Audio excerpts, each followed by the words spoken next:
دا چې د افغانستان بنگلاديش کرکټ لوبو ته یو څو ورځې پاتې دي. غواړم نننۍ ویډیو کې د په اړه معلومات درکړم چې دا لوبې په کومو تاریخونو دي، څه وخت پیل کیږي، چیرته پیل کیږي، ټیکټ به یې څنګه اخلئ او کوم ځای کې لایف کتلی شئ. نو دا ټول معلومات په دې ویډیو کې درته خپروم. اول خو سکوډونه به تاسو ته معلوم وي، دا د افغانستان دی او دا د بنگلاديش دی. دغه د درون نړیوالو 500 ورځو لوبو سیریز دی چې لومړۍ لوبه د دې میاشتې مطلب د نومبر میاشتې په 6 تاریخ د ماسپښین په 2 بجو په شارجه میدان کې پیل کیږي چې د 15 ورځې یا چهارشنبه ورځ سره سمون خوري.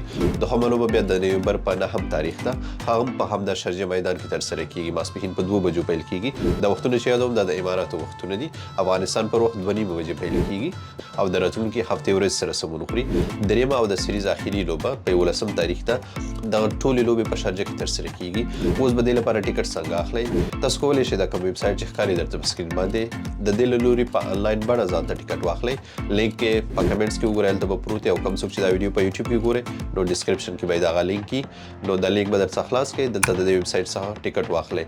نارمل ټیکټ قیمت یې 10 درهم دی، ډایمنډ ټیکټ قیمت یې 80 درهم دی او وی آی پی بیا 200 درهم دی. خو ټیکټ قیمت بدلیدی خو شي، دا کوم قیمتونه چې ما درته وویل دا کې ټیکس نه دی شامل.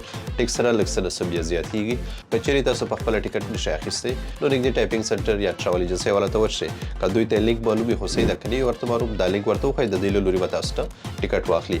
انلاین په دې درته ښه دی. که چیرې تاسو میدان ته لاړ شئ هلته خو تاسو ته پته ده چې ډېر خلک ولاړ وي.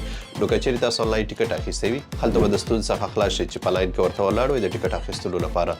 که بیا هم ونه توانېدئ انلاین تاسو وانه اخیسته نو په شارجه کرکټ میدان کې 4 نمبر ګیټ څخه تاسو کولی شئ چې ټیکټ ترلاسه کړئ. کوشش وکړئ چې راشئ میدان ته، لوبډله له نږدې نه تشویق کړئ. که بیا هم ونه توانېدئ تاسو کارونه نو بیا په انلاین بڼه د ای سی بي کوم یوټیوب چینل چې دی د کرکټ بورډ د هغې چینل له لارې په انلاین بڼه کولی شئ چې تاسو دغه لوبې وګورئ. نو خیر کوشش به کوو چې زه به میدان ته خپله لوبډله به له نږدې تشویق کوو. د افغانستان بریا په هیله. مننه.